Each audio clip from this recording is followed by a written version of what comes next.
wabarakatuh. Selamat sore dan salam harmoni hukum. Pada kesempatan yang berbahagia ini tentunya masih di episode hukum responsif di bulan suci Ramadan. Harmoni hukum hadir dengan topik atau diskusi terkait tantangan penegakan hukum pasca disahkannya Undang-Undang Tindak Pidana Kekerasan Seksual. Dan telah hadir di tengah-tengah kita sahabat Harmoni Hukum, salah satu advokat publik LBH Makassar, Ibu Reski Pratiwi, Sarjana Hukum, dan beliau juga saat ini merupakan koordinator divisi perempuan dan anak LBH Makassar. Selamat sore Ibu Reski. Selamat sore Pak. Iya, Bu Reski. Jadi ini menarik untuk mencermati tentunya di 12 April kemarin pengesahan Undang-Undang Tindak Pidana Kekerasan Seksual. Dan undang-undang ini ya kalau kita lihat pro dan kontra di beberapa waktu yang lalu begitu besarnya dan dahsyatnya. Dan undang-undang ini kemudian oleh berbagai kalangan dipandang sebagai sebuah rezim hukum yang sangat progresif untuk memberikan penguatan kepada hak-hak korban. Dan tentunya ini kita akan diskusikan sore hari ini khususnya dalam konteks bagaimana sih sebenarnya penerapan undang-undang ini. Dan tentu juga masih lekat dalam ingatan kita, saya kira juga Ibu Reski Pratiwi pada akhirnya sangat terkenal ya kalau saya tidak salah karena diundang kiri kanan untuk memberikan pandangan, dan kemudian karena pada saat itu LBH Makassar juga melakukan pendampingan terhadap kasus kekerasan seksual yang dilakukan oleh seorang ayah ya di Luwu Timur. Dan dalam diskusi ini tentunya kita akan mengetahui sebenarnya pasca undang-undang ini, undang-undang tindak pidana kekerasan seksual, bagaimana sih Bu nantinya dalam proses pembuktiannya, apakah lebih memudahkan korban atau malah sebaliknya. Oleh karena itu pertanyaan pertama Ibu Reski, menurut Ibu sejauh mana sih saat ini proses penegakan hukum terhadap kasus dugaan kekerasan seksual yang dilakukan oleh sang ayah di Luwu Timur, dan kira-kira menurut Ibu apa sih sebenarnya hambatan yang membuat kasus tersebut sampai hari ini kemudian juga belum dilimpah-limpah di pengadilan. Ini mungkin juga penting karena momennya juga sangat penting dengan lahirnya Undang-Undang Tindak Pidana Kekerasan Seksual. Ibu disilahkan. Ya. Baik, terima kasih Pak. Halo sahabat Harmoni Hukum. Untuk kasus Luwu Timur sebenarnya itu sudah ada laporan polisi baru di tanggal 12 Oktober 2021. Itu adalah laporan polisi yang baru yang bukan terkait dengan laporan polisi di tahun 2019. Nah, namun sejak dibuka kembali laporan polisi baru itu sudah 6 bulan dan tahapannya sampai saat ini masih penyelidikan. Nah, yang menjadi sebenarnya sudah ada progres dilakukan oleh penyidik, sudah ada tindakan dalam proses penyelidikan mulai dari pemeriksaan saksi korban, pemeriksaan saksi, pemeriksaan ahli, pemeriksaan forensik juga sudah dilakukan. Tapi sampai saat ini belum ada progres untuk ditingkatkan ke tahap selanjutnya. Yang kami melihat di dalam kasus ini ada undue delay atau pembiaran laporan atau penanganan yang berlarut-larut oleh penyidik. Undue delay ini sebenarnya kan tidak beralasan hukum dan tidak karena sesuatu yang tidak perlu atau unnecessary dilakukan. Nah, hal-hal seperti ini sebenarnya sejak tindakan terakhir dalam penyelidikan itu Desember. Jadi tidak ada pemeriksaan lagi setelah bulan Desember. Di 3 bulan terakhir. Ya, jadi Januari sampai saat sekarang ini itu delay dan tidak ada tindakan apapun. Informasi yang terakhir kami terima akan ada gelar perkara, tapi itu tidak dilakukan. Gitu. Dampaknya apa? Ini tentu merugikan anak dan ibu para anak. Ya, betul. Yang kami lihat sih memang tidak ada statement dari penyidik soal hambatan, tetapi yang kami lihat tidak ada keseriusan untuk memproses kasus ini, apalagi dalam awal kasus ini dibuka itu kecenderungannya adalah memenuhi tuntutan masyarakat pada saat kasus ini ramai. Gitu. Jadi kalau kita lihat seperti itu kondisinya, ya sebenarnya jadinya situasionalnya sebenarnya ya tetap tidak menguntungkan korban dalam hal ini. Betul, betul. Jadi ganjalannya bukan norma, Mm-mm. tapi lebih kepada implementasi oleh aparat penegak hukum. Dan selama ini nggak ada dialog yang terbangun misalnya dengan pihak penyidik misalnya. Iya, jadi informasi dari penyidik hanya meminta untuk tunggu. Kami sudah memberikan desakan beberapa kali, nah, bahkan juga meminta lembaga-lembaga negara terkait untuk ikut mendorong, tetapi tidak ada progres. Memang di kasus ini itu dilakukan penyelidikan dan penyidikannya dilakukan oleh tim gabungan. Jadi Polda Sulsel dan Polres Luwu Timur dengan asistensi oleh Bareskrim Mabes Polri. Nah, tim gabungan juga ini yang membuat koordinasi sulit dilakukan karena saling lempar tanggung jawab untuk koordinasi terkait kasus.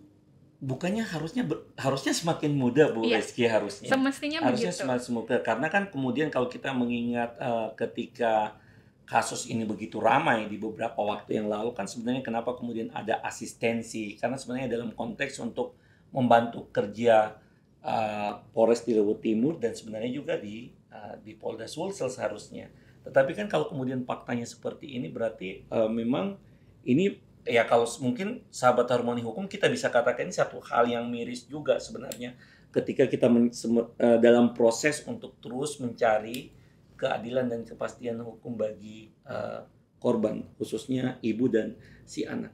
Kira-kira kalau kondisi bisa nggak digambarkan ke sahabat Harmoni Hukum sebelum kita beranjak ke pertanyaan berikutnya, Bu Rizky, bagaimana sih kondisi psikis ataupun kondisi korban dalam hal ini? Mungkin juga penting untuk kembali diingatkan dan disegarkan ke publik nantinya akan melihat tayangan ini. Nah, untuk para anak dan ibunya, mereka kan sudah menjalani proses pemeriksaan yang bisa dibilang cukup panjang. Jadi dari kasus dibuka 12 Oktober, mereka menjalani pemeriksaan beberapa hari, kemudian ada pemeriksaan psikolog forensik dan sebagainya. Itu memakan waktu dan energi yang luar biasa untuk para anak dan ibu korban. Tapi syukurnya mereka bisa melalui itu dan delay di kasus ini itu tentu membuat mereka cukup kecewa karena mereka sudah melalui sejumlah tahapan tetapi tidak ada hasil, dan para anak pun aware tentang kondisi tersebut karena mereka kan terlibat dalam pemeriksaan. Jadi mereka punya kapasitas untuk aware bahwa ini tidak ada tindak lanjut lagi. Wah, ini ribet juga ini kalau seperti ini kondisinya, karena kemudian situasional sebenarnya yang menurut saya untuk kasus Luwu Timur harusnya kemarin progresnya larinya harusnya lebih kencang sebenarnya. Tapi sangat disayangkan ya bahwa ternyata kondisinya tidak seperti yang kita bayangkan, dan mudah-mudahan ini bisa menjadi atensi bagi para pengambil kebijakan di Republik ini untuk melihat berbagai kasus-kasus kekerasan seksual termasuk sebenarnya yang sempat booming di Luwu Timur kemarin. Oke. Ya, Ibu Reski, menarik sekali informasi tadi untuk kembali mengingatkan atau menyegarkan pikiran dan ingatan masyarakat Indonesia, termasuk seluruh sahabat Harmoni Hukum. Dan pasca lahirnya Undang-Undang Tindak Pidana Kekerasan Seksual nih, Ibu Reski, kira-kira menurut Ibu bagaimana Anda atau Ibu melihat dengan disahkannya Undang-Undang Tindak Pidana Kekerasan Seksual ini, khususnya dalam konteks norma, apakah Ibu berpikir atau kemudian berdasarkan telaah dengan praktik yang Ibu lakukan selama ini melakukan pendampingan di Divisi Perempuan dan Anak di LBH Makassar, apakah kemudian norma dalam undang-undang ini dapat melindungi korban dan kemudian ya, tentunya bisa mempermudah pembuktian dalam kasus-kasus kekerasan seksual yang terjadi nantinya, karena kan kita bicara bahwa undang-undang ini baru disahkan sehingga kita baru akan bisa melihat beberapa waktu ke depan. Kira-kira seperti apa Ibu pendekatannya? Jadi sebelumnya rancangan sebelum jadi undang-undang, rancangan undang-undang TPKS ini kan didorong sejak lama dan kita juga masyarakat juga memantau ya bagaimana perjalanan dari RUU ini hingga disahkan. Hambatan-hambatan itu ada, tetapi ada disuarakan terus oleh masyarakat bahwa ada kebutuhan bagi kita untuk mengesahkan rancangan undang-undang TPKS. Karena memang berasal rancangan undang-undang ini lahir dari persoalan-persoalan dalam dari pengalaman korban dalam mengakses keadilan. Jadi pengalaman korban, pengalaman pendamping korban, pengalaman advokat-advokat yang mendampingi korban itu semua terekam dan kemudian dirumuskanlah oleh banyak lembaga dan masyarakat sipil juga untuk merumuskan pengaturan yang bisa menjawab tantangan-tantangan di lapangan ini. Sehingga tentu adanya undang-undang TPKS itu menjadi satu momentum yang sangat patut kita apresiasi karena ini jauh progresnya dari hukum yang sebelumnya kita punya. Nah, terkait bagaimana nanti implementasinya, apakah ini cukup untuk melindungi dan dalam penanganan apakah bisa efektif? Terkait pelindungan korban, sebenarnya di dalam undang-undang TPKS itu banyak diatur tentang pelindungan korban. Jadi misalnya terkait perlindungan sementara, jadi misalnya ada korban yang melapor dan ada ancaman yang nyata gitu untuk pelaku bisa melakukan intimidasi atau ancaman kekerasan atau bahkan kekerasan, itu polisi bisa melakukan pelindungan sementara dengan membatasi gerak pelaku atau memberikan membatasi jarak antara pelaku dan korban. Itu memungkinkan dilakukan dan polisi juga diwajibkan untuk berkoordinasi dengan LPSK, kemudian juga lembaga-lembaga yang menyediakan layanan perlindungan terkait untuk menyediakan sarana pelindungan bagi korban. Itu terkait pelindungan. Hal lainnya adalah misalnya penghapusan konten digital yang mengandung unsur tindak pidana kekerasan seksual itu bisa dihapus. Itu sebenarnya menjawab masalah-masalah yang sebelumnya ada gitu. Misalnya seperti korban sudah lapor polisi tapi kontennya masih ada di internet dan semua bisa mengakses. Nah, masalah-masalah itu sebenarnya baru diatur di dalam ketentuan yang contohnya tadi penghapusan konten itu bisa dilakukan. Oh, jadi sekarang itu dengan undang-undang TPKS ini ya, tindak pidana kekerasan seksual, misalnya anggap misalnya si A gitu punya jejak rekam bahwa dia dilecehkan dan sebagainya, dan itu bisa diakses oleh siapa saja. Bisa enggak misalnya si korban itu meminta untuk semua berita yang berhubungan dengan pelecehan yang dideritanya misalnya atau kekerasan seksual yang dideritanya itu diminta dihapuskan, boleh nggak seperti itu, Bu? Dengan undang-undang ini? Kalau di ketentuannya sih menyebutkan bahwa konten itu dihapus aksesnya, jadi tidak bisa diakses atau menjadi terhapus dari internet. Jadi konten yang dimaksud ini tentu yang memuat unsur tindak pidana kekerasan seksual.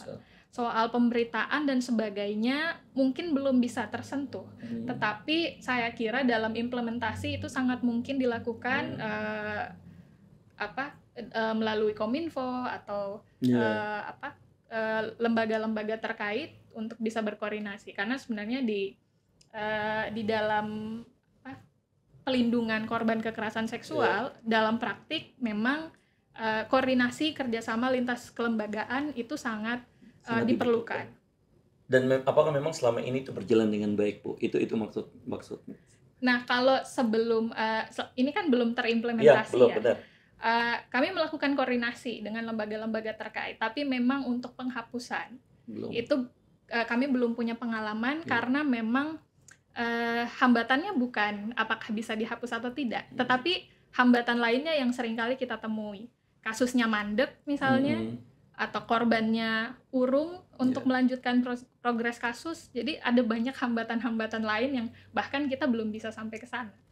Berarti memang bisa dikatakan bahwa memang berbeda ya kalau kemudian yang kita maknai sebagai konten dan kemudian dengan bentuk pemberitaan sebenarnya seperti itu ya. Karena sebenarnya dalam konteks pemberitaan itu sebenarnya bisa kalau kemudian kita menggunakan rezim undang-undang informasi dan transaksi elektronik, sebenarnya ada ruang. Dan saya pikir itu informasi yang menjadi menarik nantinya mungkin bisa menjadi bahan renungan juga bagi sahabat hukum, Harmoni Hukum di rumah, bahwa ada ruang lagi nih sebenarnya, ruang gap ilmu yang bisa bisa kita jelajahi gitu. Karena ternyata dari informasi yang disampaikan oleh Ibu Reski sebenarnya memang benar bahwa lingkup dari undang-undang ini dalam konteks kekerasan seksualnya kalau kurang lebih ada 9 Bu ya perkembangannya yang kalau saya baca.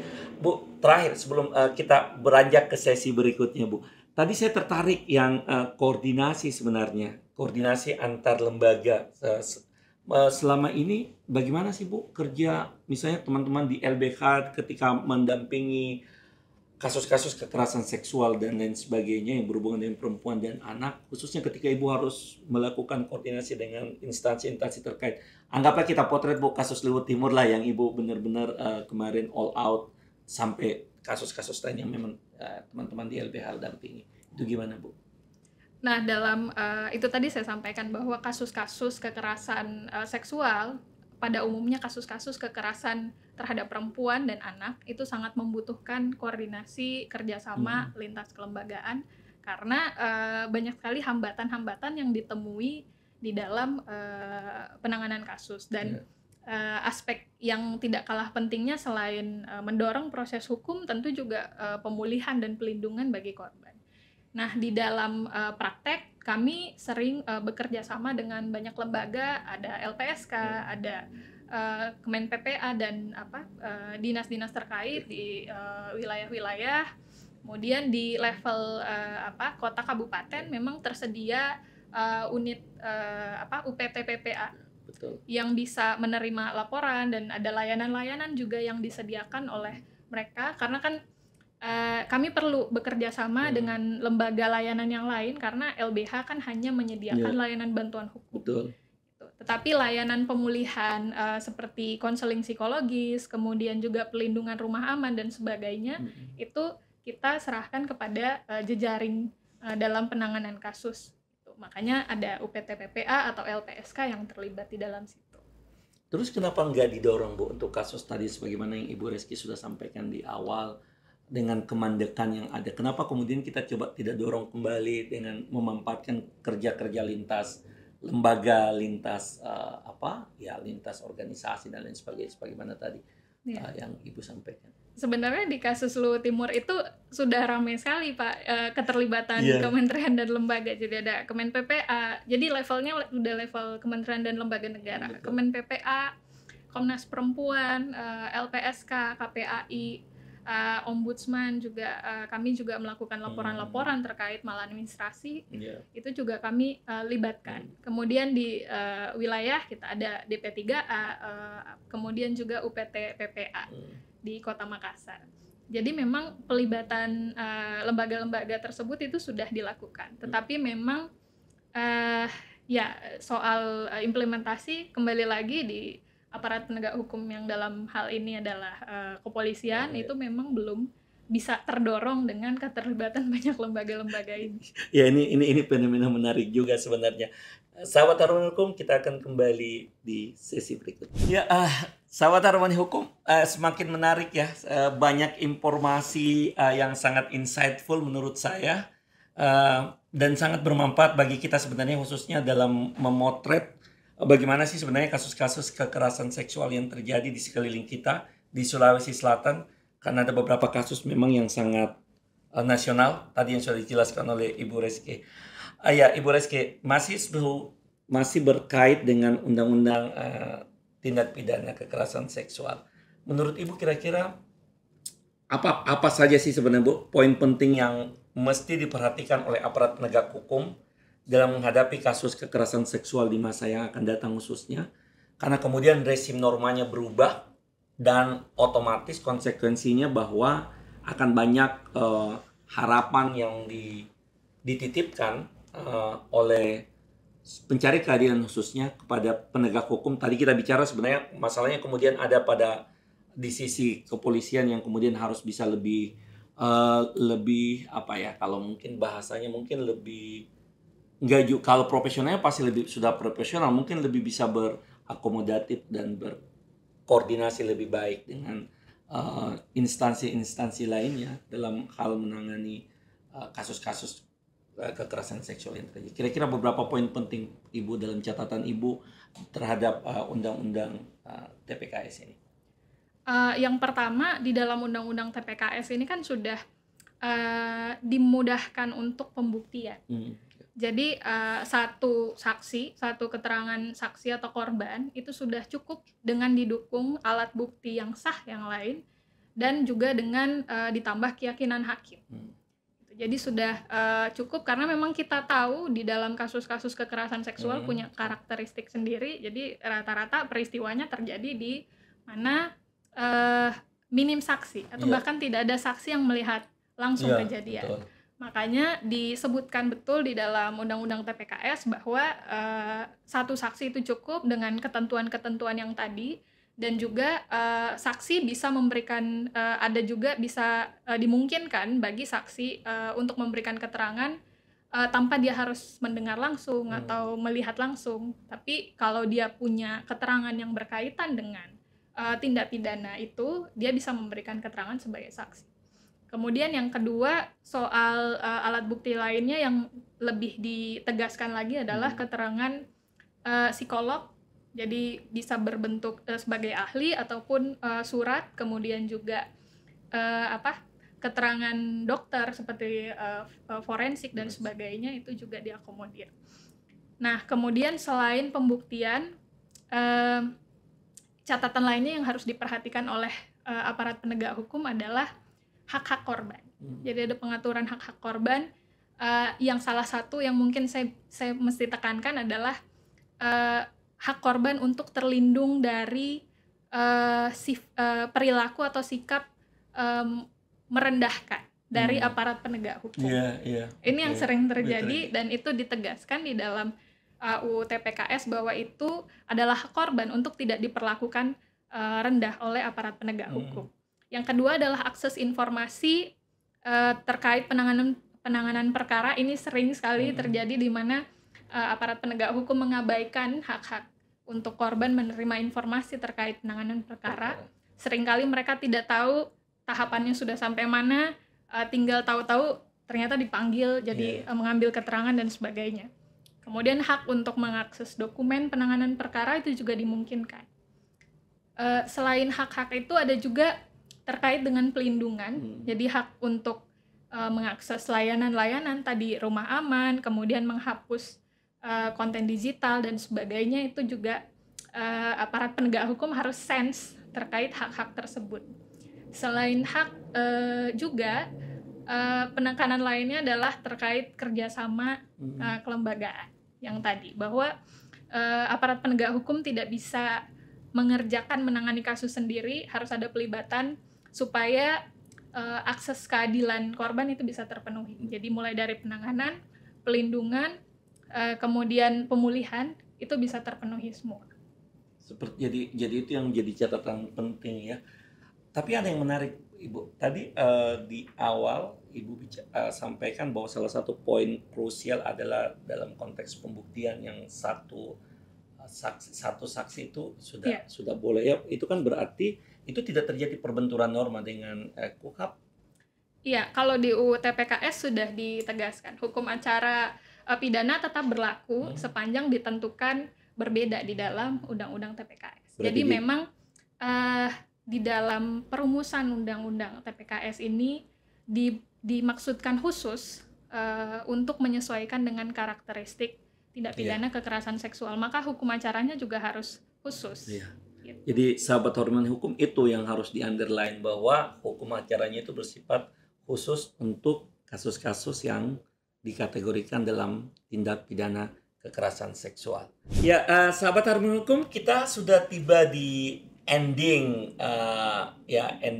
diskusi kita pada sore hari ini, dan kemudian satu pertanyaan kunci mungkin di akhir yang penting kita tanyakan kepada narasumber kita. Ibu Reski, kira-kira menurut Ibu ke depannya ini apa sih tantangan yang akan dihadapi oleh para penegak hukum, khususnya di level yang paling awal tentunya di kepolisian, dalam menghadapi tentunya kekerasan kasus-kasus tentang tindak pidana kekerasan seksual pasca diundangkannya undang-undang ini? Karena menurut saya salah satu PR yang harus dilakukan adalah ya memberikan pemahaman lagi kepada pihak kepolisian khususnya di awal untuk lebih memahami persoalan TPKS ini sebaik-baiknya karena dalam proses penanganan. Kira-kira menurut Ibu apa sih tantangan yang akan dihadapi oleh para aparat penegak hukum? Silakan Ibu.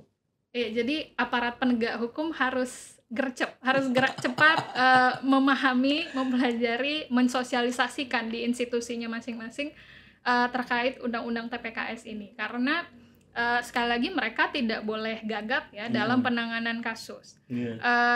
Dalam adanya undang-undang TPKS ini saya kira akan memberanikan korban dan orang-orang di luar sana untuk lebih banyak mengakses bantuan, termasuk juga melapor, membuat laporan polisi terkait kasus kekerasan seksual, sehingga kembali lagi lembaga-lembaga ini tidak boleh gagap dalam menangani kasus karena pasti akan ada peningkatan juga terkait laporan polisi.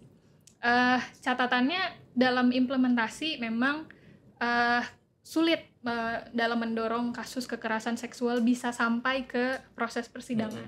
Tahun 2020 YLBHI dan LBH 17 kantor melakukan penelitian terkait kekerasan seksual dan hanya 50% yang sampai di tahap penyidikan. Jadi penyidikan itu hanya 50%. Jadi dari semua seratusan korban yang memilih untuk melapor. Jadi kan ada yang 300 total yang ke LBH, 100 yang memilih untuk melapor, dan setengahnya itu yang naik ke penyidikan. Nah, yang naik ke tahap P21, artinya sudah pelimpahan ke jaksa, itu hanya 23%. Dan sampai ke persidangan, vonis itu hanya 22%, sekitar 22%. Jadi memang semakin mengecil nih dari laporan polisi sampai ke vonis. Jadi itu menunjukkan betapa kecilnya jumlah kasus yang di mana korban bisa mengakses keadilannya. Itu mungkin juga salah satu diakibatkan pemahaman aparat penegak hukum. Jadi bukan cuma ganjalan norma. Ganjalan norma adalah salah satu hambatan, tetapi banyak sekali juga di mana kapasitas aparat penegak hukum yang tidak mampu dalam pembuktian, dalam sikap perilaku, itu membuat korban cenderung tidak mau melanjutkan proses dan sebagainya. Gitu. Sehingga apalagi tantangannya dengan undang-undang baru ini ya. Iya. Ini jadi PR juga nih Harmoni Hukum, sahabat Harmoni Hukum. Betul. Kalau kita mau lihat sebenarnya substansi hukum kan sebenarnya hanya salah satu komponen dari sistem hukum yang ada. Betul. Kita masih punya PR di kultur hukum dan struktur hukum. Jadi memang adanya undang-undang TPKS harus didukung juga dengan perbaikan-perbaikan di wilayah kultur dan struktur itu. Ya, jadi mudah-mudahan sistem hukum itu bisa berjalan sebagaimana yang kita inginkan, dan jumlah yang melapor sampai yang di akhir harusnya stabil gitu, bukan mengalami penurunan yang signifikan ya. Aduh Ibu, terima kasih banyak pengetahuan yang Ibu sudah berikan kepada kami, termasuk saya pribadi dan tentunya bagi sahabat Harmoni Hukum. Semoga diskusi ini bisa mencerahkan para penonton dan masyarakat umum. Walaupun saya sangat sadari konten-konten edukasi ini memang butuh energi besar Ibu untuk memantik dan memicu orang untuk menonton dan kemudian menyaksikan dan belajar dari tayangan-tayangan seperti ini. Tetapi paling tidak ini adalah salah satu upaya kita bersama untuk mencoba menularkan, mengedukasi masyarakat untuk bisa lebih memahami fenomena-fenomena tindak pidana kekerasan seksual yang banyak terjadi di sekeliling kita. Khususnya tadi sebagaimana uraian yang sangat luar biasa dari Ibu Pratiwi dalam konteks pasca disahkannya Undang-Undang Tindak Pidana Kekerasan Seksual. Sahabat Harmoni Hukum, jika Anda memiliki saran, masukan, dan komentar terhadap apa yang didiskusikan pada sore hari ini bersama Ibu Reski Pratiwi, Sarjana Hukum, bisa dituliskan dalam kolom komentar, dan semoga ini bisa menjadi amal jariah kita di bulan suci Ramadan yang sangat mubarak ini. Terima kasih banyak. Salam Harmoni Hukum and ciao.